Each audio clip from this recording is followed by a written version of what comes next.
Señor, todos mis pasos, conoces hasta el fondo de mi ser. Y que seamos atrevidos en nuestra fe, que caminemos con confianza. Dios Todopoderoso y Eterno, concede a tu pueblo que la meditación asidua de tu doctrina le enseñe a cumplir, de palabra y de obra, lo que a ti te complace. Por nuestro Señor Jesucristo, tu Hijo, que vive y reina por los siglos de los siglos. Amén. Amén. Bien, ahora vamos a pasar con César para que dé una explicación de lo que es el pozo de Sicar. De mil pisadas, dejen en él huellas ensangrentadas. Yo solo quiero. Gracias, Bianca. El pozo de Sicar es un encuentro que tiene ese nombre porque fue donde Jesús le dio a beber el agua de vida eterna a la samaritana. Originalmente era el pozo de Jacob, hasta en la actualidad los visitantes que van a Israel pueden visitar este lugar que existe. Fue el pozo que dio de beber al antiguo pueblo de Israel. Posteriormente, vamos a decir, encuentro místico de la samaritana, que era una pecadora, y se convierte, al tener ese encuentro con Jesús, da la idea de que nosotros en la actualidad podemos beber a través del agua viva, que es la palabra, el agua viva, que es Jesús mismo, que quiere encontrarse con cada uno de nosotros. Es por eso que se llama el pozo de Sicar. Y en esta ocasión el título es El Gran Banquete, que es nuestro alimento principal, y entonces para eso Elena Pisculichi de Tucumán nos va a introducir el tema. Muchas gracias. Como decía César, para conocer un poco más sobre el gran banquete, también vamos a ir haciendo un proceso. Y en este proceso tenemos que conocer qué son los sacramentos. Probablemente muchos han escuchado hablar de los sacramentos. Entonces, bueno, ahora vamos a conocer un poco más. Para eso, les voy a compartir unas diapositivas. Para conocer qué son los sacramentos, vamos a escuchar la palabra de Dios. En este caso, el libro de Marcos, que se encuentra en la Biblia en el Nuevo Testamento. El libro de Marcos, capítulo 7, versículo 32 al 35, podemos encontrar lo siguiente. Le presentaron un sordo que además hablaba con dificultad, y le rogaron imponga las manos sobre él. Él, apartándose de la gente a solas, le metió sus dedos en los oídos y con su saliva le tocó la lengua. Y levantando los ojos al cielo, dio un gemido y le dijo, Efatá, que quiere decir ábrete. Se abrieron sus oídos y al instante se soltó la atadura de su lengua y hablaba correctamente. Aquí podrán ver esta situación donde es Jesús el que se encuentra con este hombre. Le presentan este hombre que era sordo y que además hablaba con él. Y lo que le ruegan es que le imponga las manos, ¿sí? Entonces ven acá cómo Jesús hace una serie de pasos. En estos pasos, ¿sí? Podemos ver cómo durante su vida en la tierra, Jesús utilizó numerosos signos, ¿sí? Para expresar la salvación. Él unió gestos y palabras para hacerlo. Por ejemplo, aquí tocó a un leproso para curarlo, impuso las manos a los enfermos. Estos eran signos que Jesús utilizaba para la salvación. Él une gestos y palabras. Jesús siempre quiere estar presente de una manera muy especial en los momentos importantes de nuestras vidas y hacernos participar de su propia vida medio de los sacramentos. Por eso, esto nos lleva a preguntarnos qué son los sacramentos. Los sacramentos son signos sensibles y eficaces de la gracia. Todos los sacramentos fueron instituidos por Jesucristo y son administrados por la Iglesia. Entonces vamos a ver ahora estas palabras que pueden ser raras, ¿sí? Sensibles, ¿qué significa que sean eficaces de la gracia? ¿Por qué son signos los sacramentos? Porque son los elementos que se utilizan en la celebración de los sacramentos. Las palabras y acciones son sensibles a nuestros sentidos. Esto significa, nosotros todos somos seres sensibles. Nosotros necesitamos de nuestros sentidos, del sentido de la vista, del gusto, del tacto, etc. Entonces se vale de signos para que nosotros podamos acercarnos más a estos sacramentos, a través de palabras y a través de acciones. Recién les decía esto de sensible, ¿no? Sensible porque los percibimos a través de los sentidos. Los podemos ver, los podemos tocar, los podemos escuchar, etc. ¿Y por qué eficaces de la gracia? Porque producen el efecto que se dice, el efecto deseado. Por ejemplo, el agua en el bautismo, recuerden cuando vamos a algún bautismo, lo primero que debe estar, o quizás uno de los elementos principales que deben estar, son, bueno, en este caso, el agua, que significa que lava. Ese es el significado que está presente en ese momento. Y ese efecto hace en nosotros, purifica de nuestros pecados. Así, cada uno de los sacramentos va a tener su signo. Aquí vemos la celebración de los sacramentos está compuesta de signos y palabras que podemos verlos a simple vista, pero para que se realice de una manera correcta, hay cosas necesarias que deben cumplirse. Es decir, que además de los signos y palabras, vamos a ver que hay otros elementos que forman parte de los sacramentos. ¿Cuáles son? Aquí vemos que uno de los elementos es la materia. ¿Qué sería la materia? Son las cosas o signos sensibles que se utilizan en cada celebración de un sacramento. Ejemplo, el agua, podemos ver en el bautismo, el pan, el vino, en la Eucaristía. Entonces, a eso le vamos a llamar materia. También está la forma. ¿Qué es la forma? Son las palabras que se dicen y usan en un sacramento y que siempre son las mismas. Es decir, que no van a cambiar la forma de estas palabras. En el sacramento de la confirmación podemos escuchar: recibe por esta señal el Espíritu Santo, ¿sí? Esta forma se utiliza en la confirmación. O en el bautismo podemos escuchar: yo te bautizo en el nombre del Padre, del Hijo y del Espíritu Santo.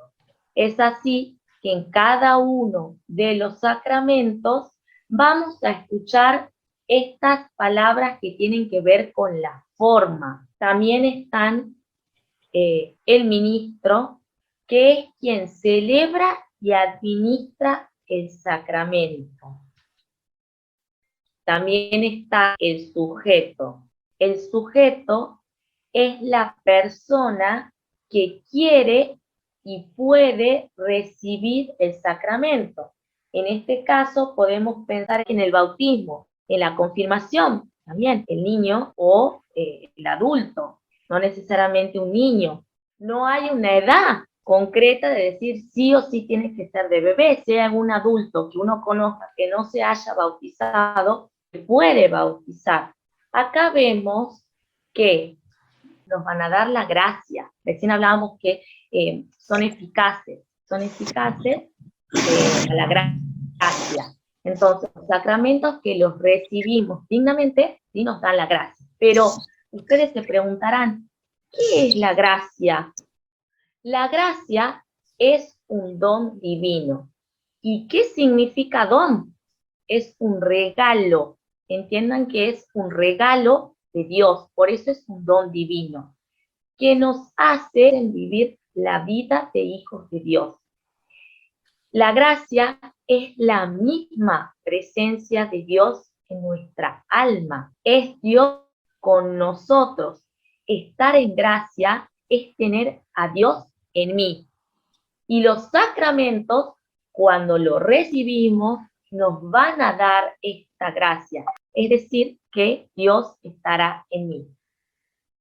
Estos sacramentos son varios. Como verán aquí, en esta diapositiva, les voy a ir nombrando. Algunos ya los iba nombrando en las diapositivas anteriores. Ahora vamos a ver los demás. Bautismo, confirmación, Eucaristía, matrimonio, orden sacerdotal, unción de los enfermos y reconciliación. Estos sacramentos además se van agrupando. Están los de iniciación, que van a ser aquí los que están de color rojo, rosado. Bautismo, confirmación, Eucaristía. Luego están los que son de sanación, como la reconciliación, la unción de los enfermos. Y por último, los sacramentos de servicio, que tienen que ver con el matrimonio y el orden sacerdotal. Ahora, cuando vean todos estos sacramentos, imaginen que cada vez que los recibimos, porque hay algunos que lo hemos recibido una sola vez, como por ejemplo el bautismo, pero hay otros que lo podemos ir recibiendo a lo largo de nuestra vida reiteradas veces, como por ejemplo la confesión, la Eucaristía, la unción de los enfermos. Estos también todos nos dan la gracia cuando los recibimos dignamente.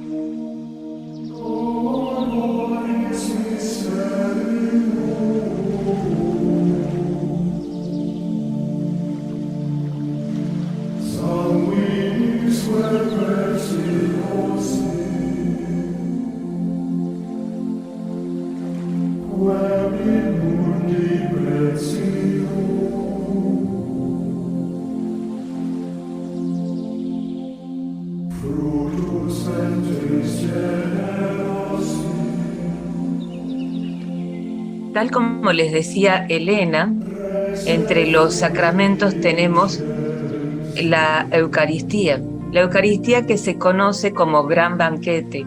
En ella les habla acerca de lo que ha recibido del Señor y que a su vez les ha transmitido. Y lo relata, nos dice en el capítulo 11, el Señor Jesús, la noche en que fue entregado, tomó el pan, dio gracias, lo partió y dijo: esto es mi cuerpo que se entrega por ustedes. Hagan esto en memoria mía. De la misma manera, después de cenar, tomó la copa diciendo: esta copa es la nueva alianza que se sella con mi sangre. Siempre que beban, háganlo en memoria mía. Y así, siempre que coman este pan y beban esta copa, proclamarán la muerte del Señor hasta que Él vuelva. Vamos a detenernos precisamente en las palabras de Jesucristo, en lo que relata que dijo Jesucristo. Esto es mi cuerpo, esto es mi sangre. Y en la expresión háganlo en memoria mía. Aquí San Pablo nos relata precisamente que cuando recibimos el sacramento de la Eucaristía estamos recibiendo el cuerpo y la sangre de Cristo, y que cada vez que celebramos ese sacramento no es como si lo estuviera haciendo Cristo, sino que realmente lo hace Jesucristo, y que es un mandato de Cristo. Y la Iglesia nos enseña en el catecismo que la Eucaristía es un sacrificio y que, por supuesto, lo instituyó nuestro Señor Jesucristo.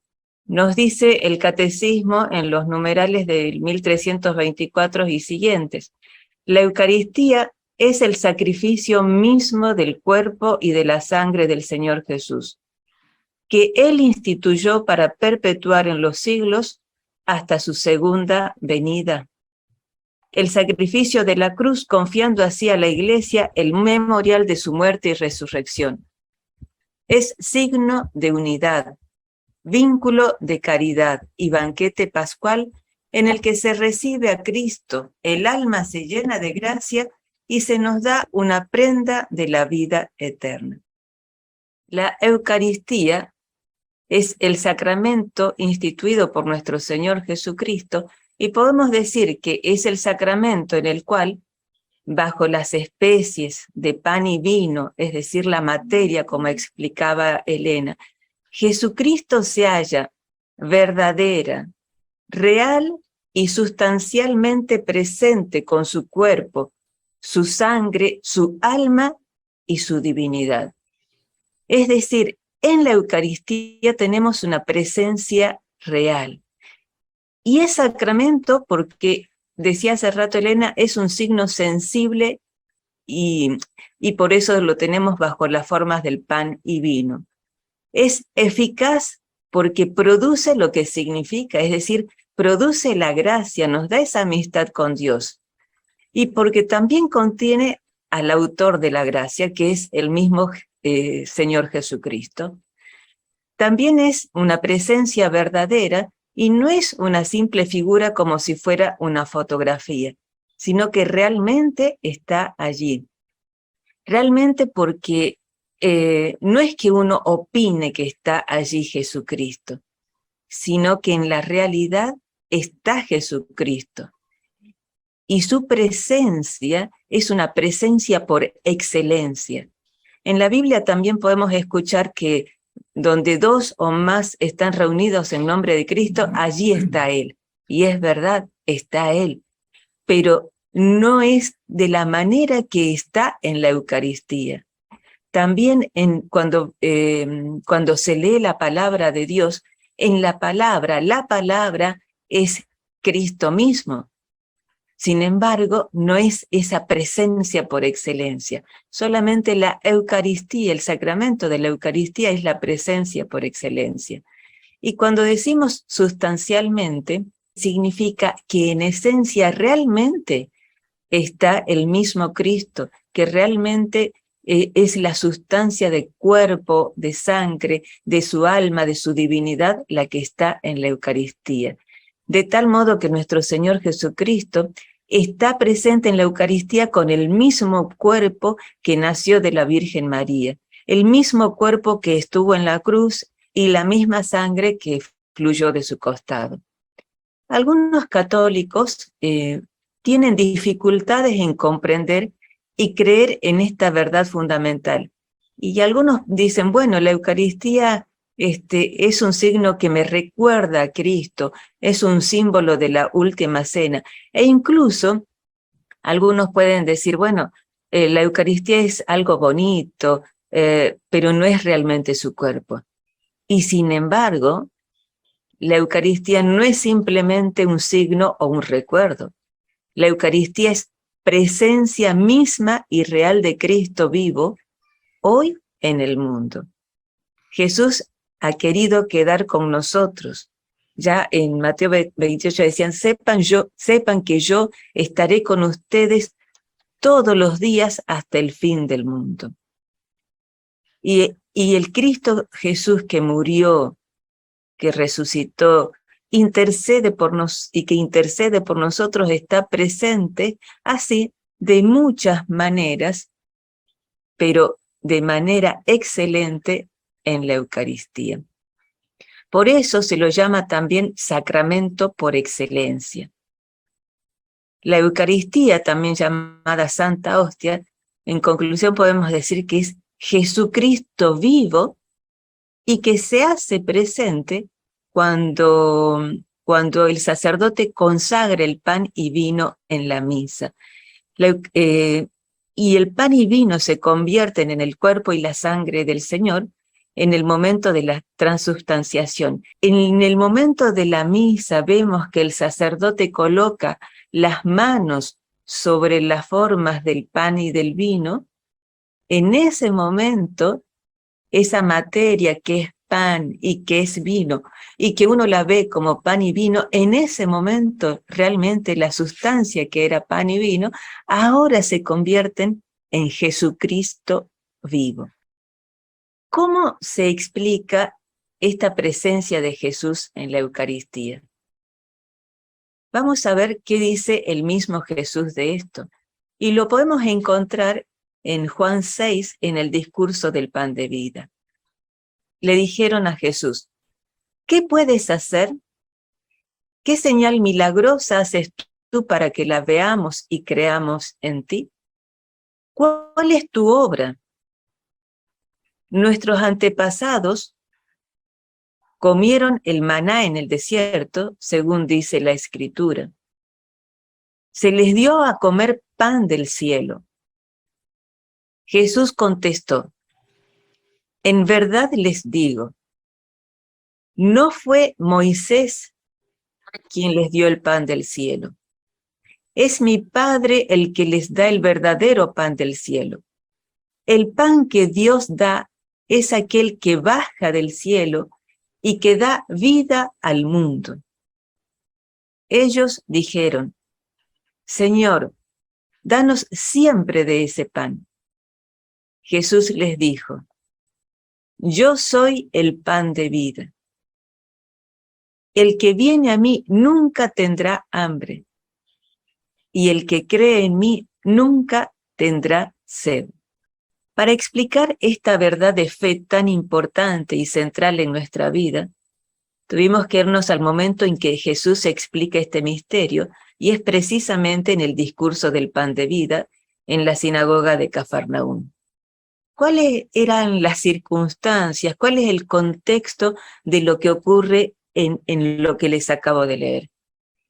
Jesús viene de haber multiplicado 5 panes y 2 peces, y de haber alimentado a más de 5.000 hombres, según relata la Biblia.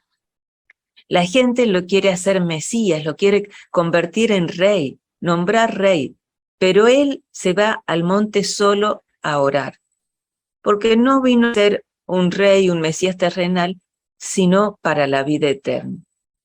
Luego de la multiplicación de los panes y peces, Jesús también camina sobre las aguas en medio de una tempestad, cuando parecía que la barca donde estaban los discípulos se estaba por hundir. Y al día siguiente Jesús está precisamente en la sinagoga de Cafarnaúm. Y vienen a escucharle todas esas gentes a las que había alimentado, porque los había dejado fascinados ante tan gran milagro. Y es ahí cuando Jesús pronuncia su discurso del pan de vida. Sabía que la gente no venía, la mayoría, porque creían en él, sino porque buscaban el milagro. Querían más peces, podríamos decir. Y les dice, busquen no el alimento que se consuma, sino el que perdura hasta la vida eterna, el que les dará el Hijo del Hombre. En realidad la gente no estaba dando el verdadero valor a lo que había hecho Jesús, recordando cómo Moisés les dio el pan del cielo a los israelitas durante 40 años cuando peregrinaban en medio del desierto. Por eso Jesús les recuerda que Moisés no les dio el pan del cielo, sino que el Padre es el que le da el verdadero pan del cielo y da la vida al mundo. Por eso Jesucristo dice, yo soy el pan de vida. El que viene a mí no tendrá hambre. El que cree en mí nunca tendrá sed. Los judíos entonces piensan que está loco. ¿Cómo puede decir que ha bajado del cielo y que comamos su carne?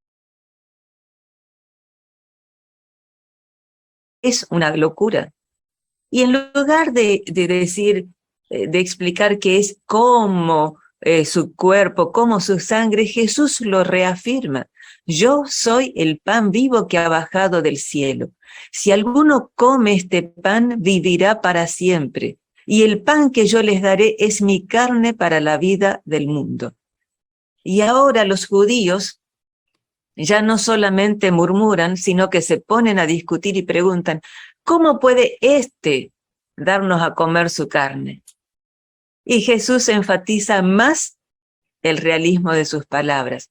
En verdad les digo, que si no comen la carne del Hijo del Hombre, si no beben su sangre, no tendrán vida en ustedes. El que come mi carne, bebe mi sangre, tiene vida eterna, y yo le resucitaré en el último día.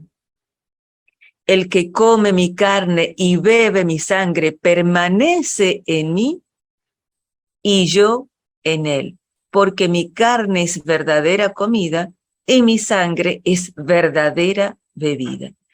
Aquí está el fundamento bíblico clave sobre la creencia de la Iglesia Católica de que Jesús está verdadera, real y sustancialmente bajo los accidentes, bajo la materia de pan y vino. Para Jesús es tan importante que entendamos la realidad de su presencia verdadera en la Eucaristía, que alimenta nuestra alma, que dice 4 veces, yo soy el pan de vida. Y durante la historia hubo tantas dudas al respecto, o hubo gente, mejor dicho, sí es verdad que hubo dudas, y hubo muchísima gente que desde el principio estuvo convencida, pero también hubo gente que dudaba. Y por eso la Iglesia también en el Concilio de Trento nos enseña que Jesucristo se hace presente en la Eucaristía por la fuerza de las palabras. Y el Catecismo enseña que esa conversión del pan y vino en la presencia verdadera de Cristo se realiza por el poder de la palabra de Cristo y del Espíritu Santo. La palabra tiene poder. Nuestra palabra, por ejemplo, tiene tanto poder que puede curar, que puede sanar, pero también puede destruir a través de los chismes. Imagínense la palabra de Cristo, Cristo que es Él mismo palabra de Dios. Por la fuerza de su palabra, las materias de pan y vino se convierten en el mismo Cristo. Y cuando el sacerdote coloca las manos en lo que se llama epíclesis, sobre el pan y el vino en la Eucaristía, está actuando en la persona de Cristo, es decir, es el mismo Cristo que lo está haciendo. Y así, cuando el sacerdote repite las palabras de Jesús, toman y coman, esto es mi cuerpo. Beban todos, porque esta es mi sangre de la alianza. Cuando repite esas palabras, es el mismo Cristo que está actuando a través del sacerdote y convirtiendo el pan y vino en presencia viva de nuestro Señor Jesucristo. Ya decíamos que Jesucristo se hace presente en la Eucaristía por el poder de su palabra y del Espíritu Santo. ¿Qué significa Eucaristía? La palabra Eucaristía significa acción de gracias. En la Eucaristía damos gracias al Padre por medio de su Hijo Jesucristo en el Espíritu Santo. La palabra Eucaristía, que en realidad es Eucharistein y Eulogiein, que son palabras griegas, recuerdan también las bendiciones judías que hacen actualmente los judíos, especialmente durante las comidas. ¿sí? Y estas palabras de bendición recuerdan las obras de Dios, recuerdan la creación, recuerdan la redención y la santificación. Son las palabras que expresó Jesucristo en la última cena y que es las que acabamos de leer. Este es mi cuerpo, este es mi sangre, es sangre de la nueva alianza, etc. Vamos a ver entonces qué otros nombres también se le da a la Eucaristía. Que el nombre que se le da a este sacramento en primer lugar es Eucaristía, que significa acción de gracias. Y en realidad este sacramento tiene una riqueza inagotable, por lo tanto se expresa mediante diferentes nombres que se le da, pero hacen referencia al mismo sacramento. Y cada uno de los nombres que se les da evoca algún aspecto que se desea resaltar. Por ejemplo, la Eucaristía se le dice banquete del Señor, que es el nombre de nuestro pozo de Sicar hoy. Banquete del Señor porque se trata de la cena del Señor que Jesucristo celebró con sus discípulos la víspera de su pasión y que anticipaba el banquete de bodas del Cordero en la Jerusalén celestial. Este banquete es la fiesta, es la gran fiesta que celebra Jesucristo con sus discípulos y en los que nos deja su cuerpo y su sangre. También a este sacramento se le llama fracción del pan, porque este rito propio del banquete judío, donde se partía el pan, fue utilizado por Jesús cuando bendecía y distribuía el pan como cabeza de familia. Entre los judíos todavía se realiza esa partición del pan, la bendición con las palabras, y se siguen todos los ritos que siguió Jesús en la última cena.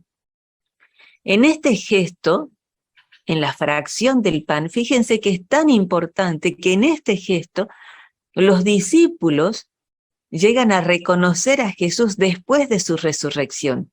No reconocen su presencia, no lo reconocen cuando lo ven, lo reconocen al partir el pan. Y con esta expresión, la fracción del pan, los primeros cristianos designaron sus asambleas eucarísticas. Con esta expresión se quiere significar que todos los que comen de este único pan partido que es Cristo, entran en comunión con Él y forman un solo cuerpo con Él. Otros nombres es asamblea eucarística, porque la Eucaristía es celebrada en la asamblea de los fieles, en la comunidad de los fieles, expresión visible de la Iglesia, de su Iglesia. También es el memorial de la pasión y de la resurrección del Señor. Es donde se hace memoria, no se recuerda. Es mucho más que recordar la pasión y resurrección de Cristo, es mucho más. Se hace memoria porque Cristo mismo se hace presente, está allí. Y se renueva esa pasión y se renueva la resurrección. No de manera cruenta, es decir, no se derrama otra vez la sangre, no se tortura otra vez a Cristo, sino que se hace una renovación, se hace presente esa pasión. También santo sacrificio, porque actualiza el único y santo sacrificio de Cristo Salvador e incluye la ofrenda de la Iglesia. O también se le dice santo sacrificio de la misa, sacrificio de alabanza, sacrificio espiritual, sacrificio puro y santo, porque completa y supera todos los sacrificios de la antigua alianza que realizaba el pueblo de Israel. También se le llama santa y divina liturgia, porque toda la liturgia de la Iglesia encuentra su centro, su expresión más importante en la celebración de este sacramento. Y en ese mismo sentido se llama celebración de los santos misterios.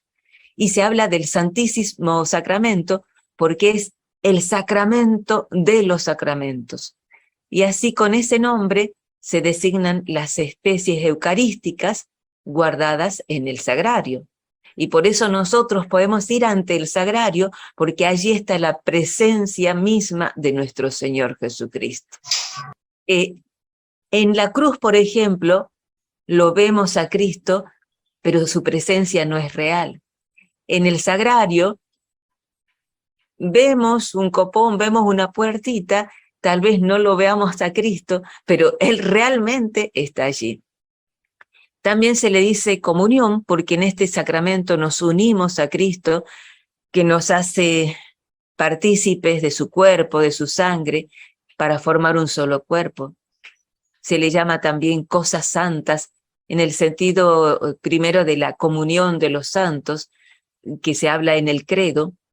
Se le dice pan de los ángeles, como San Ignacio le decía, pan de los ángeles, pan del cielo, medicina de inmortalidad. Y también viático, porque hace referencia a la vía, que es el camino. El viático es la comunión, es la santa hostia que se lleva a los moribundos para que tengan ese camino, ese allanar el camino hacia la vida eterna. Y Santa Misa, porque la liturgia en la que se realiza el misterio de salvación se termina con el envío de los fieles, es decir, al final de la misa se nos da la misión. Cuando el sacerdote dice, vayan en nombre del Señor, nos dan una misión, porque lo que hemos vivido debemos cumplirlo fuera de la iglesia, hacerlo presente y vivo a Cristo en nuestras vidas y transmitirlos a través de nuestras obras en el mundo en el que nos movemos. Ya decíamos desde hace rato que la Eucaristía es instituida por Jesucristo en la última cena. Y los apóstoles, después de la resurrección de Cristo, hacen vida ese mandato de Jesucristo de hagan esto en memoria mía. Cristo deja el mandato de celebrar el sacramento de la Eucaristía e insiste en la necesidad de recibirlo, que hay que comer y beber su sangre para poder salvarnos. La Iglesia siempre ha sido fiel a la orden de nuestro Señor Jesucristo, y así los primeros cristianos católicos se reunían ya en las sinagogas, donde leían unas lecturas del Antiguo Testamento y luego se daba lugar a lo que llamaban fracción del pan. Eso lo leemos, por ejemplo, en Hechos 2. Y cuando fueron expulsados de las sinagogas, seguían reuniéndose en algún lugar una vez a la semana para la fracción del pan, para distribuir el pan, cumpliendo así el mandato que Cristo dejó a los apóstoles. Poco a poco, al pasar los años, se fueron añadiendo nuevas lecturas, nuevas oraciones, y ya en 1570, el Papa Pío V, San Pío V, determinó cómo debía ser el rito de la misa. Ese rito que se mantuvo hasta el Concilio Vaticano II y donde se hicieron pequeñas modificaciones, pero básicamente es lo mismo. Más que nada cambió la esencia fundamentalmente en lo que es el idioma, del latín a la lengua vernácula, es decir, a la celebración de la misa en los pueblos.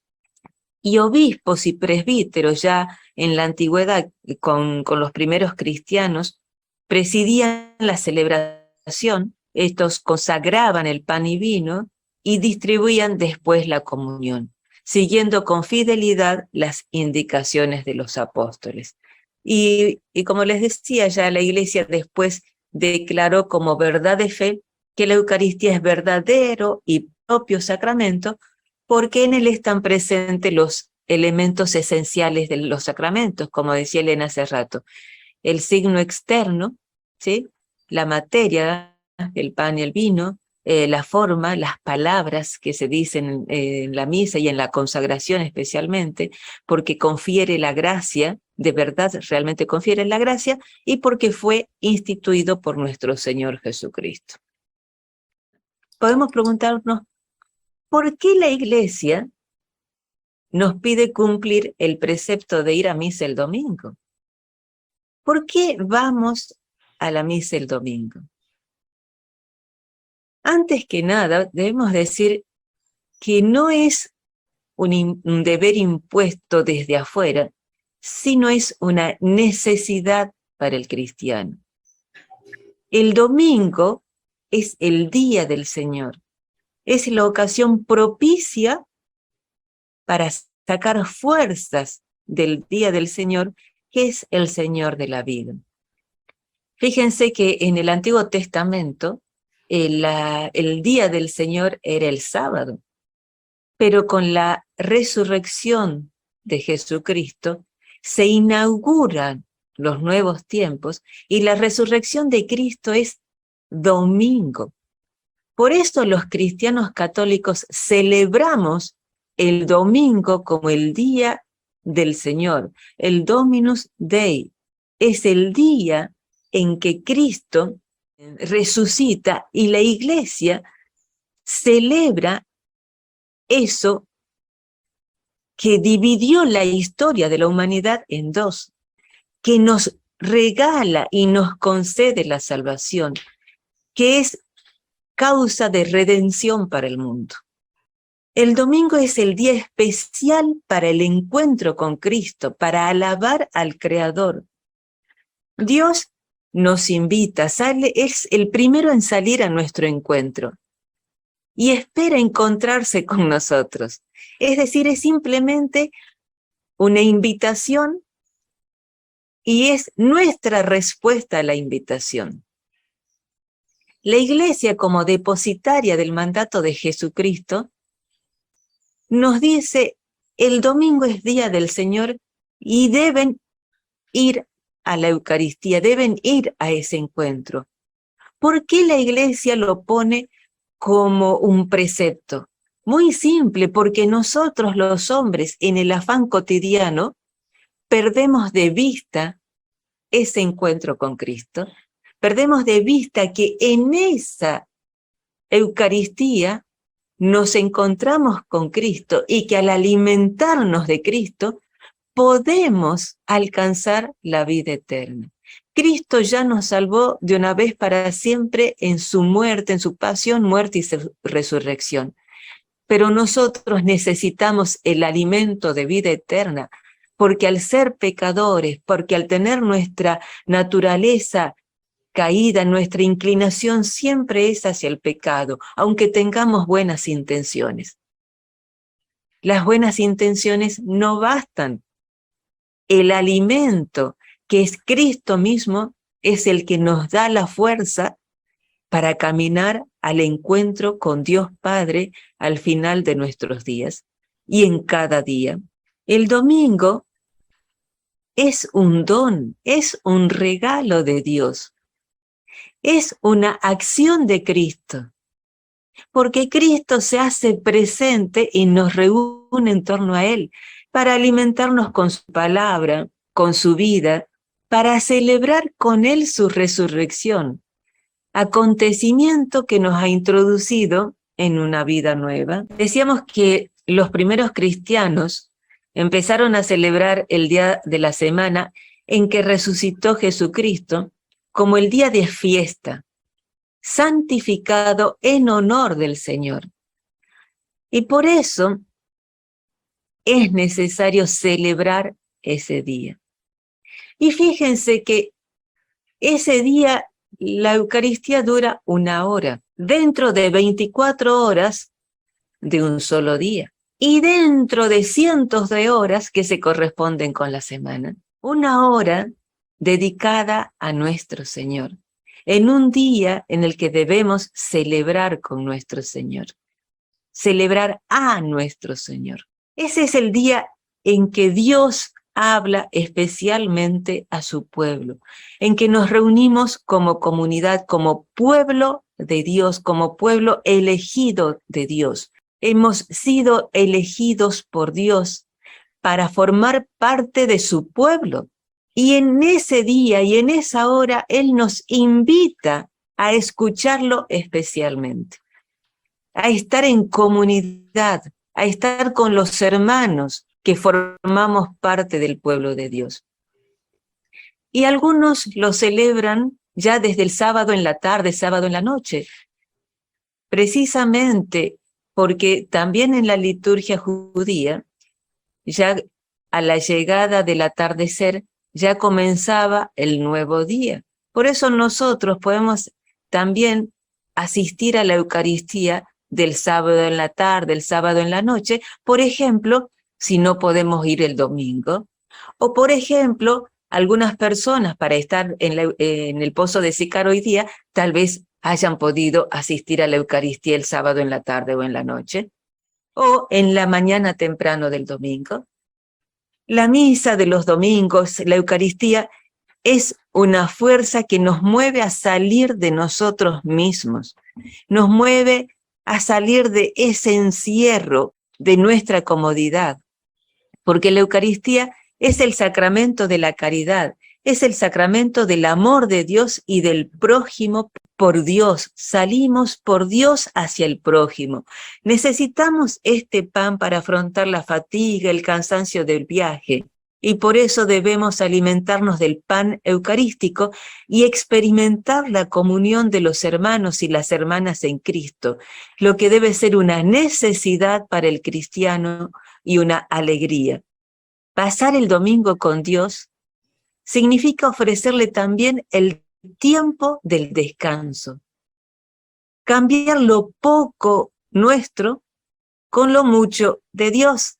Confiarle nuestras miserias, nuestra pequeñez para recibir sus dones, lo que es causa infinita de alegría y de paz. Ofrecer nuestro tiempo para recibir su eternidad, que un día nos va a alcanzar. Decía Juan Pablo II, este es un día que constituye el centro mismo de la vida cristiana. No tengan miedo de dar el tiempo a Cristo. Sí, abramos nuestro tiempo a Cristo para que Él lo pueda iluminar y dirigir. Él es quien conoce el secreto del tiempo y el secreto de la eternidad. Y nos entrega su día como un don, como un regalo siempre nuevo de su amor. El descubrimiento de este día es una gracia que se ha de pedir, no solo para vivir en plenitud las exigencias propias de la fe, sino para dar una respuesta concreta a los anhelos íntimos y auténticos de cada ser humano. Es decir, Dios nos invita y nos espera cada domingo en la Eucaristía.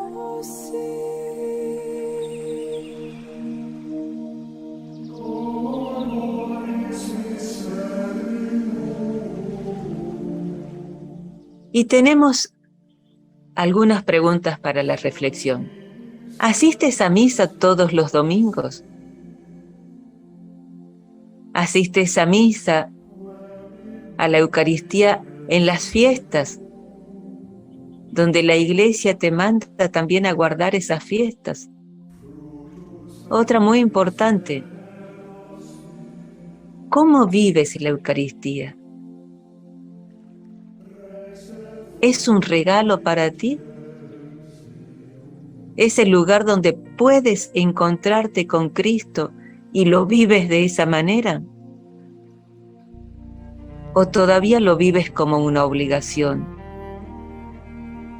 ¿O te cuesta?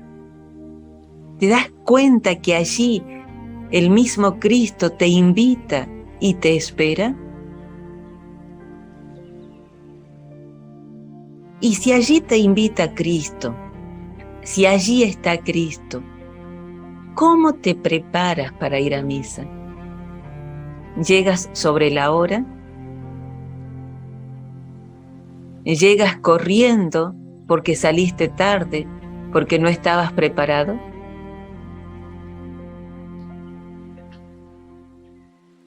¿O realmente vas al encuentro de Jesús minutos antes para ponerte en manos de Dios, para hablar con ese Jesús que te estaba esperando y después vivir esa misa Eucaristía como el gran misterio donde el mismo Cristo se regala?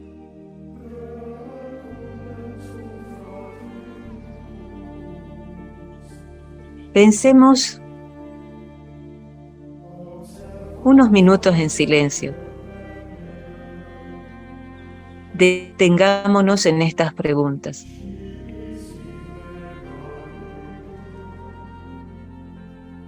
Pensemos si aún en la Eucaristía nos distraemos, si son tantas nuestras ocupaciones mentales durante la Eucaristía que estamos de cuerpo, pero no de alma, no de espíritu. Pensemos en silencio.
Procedenti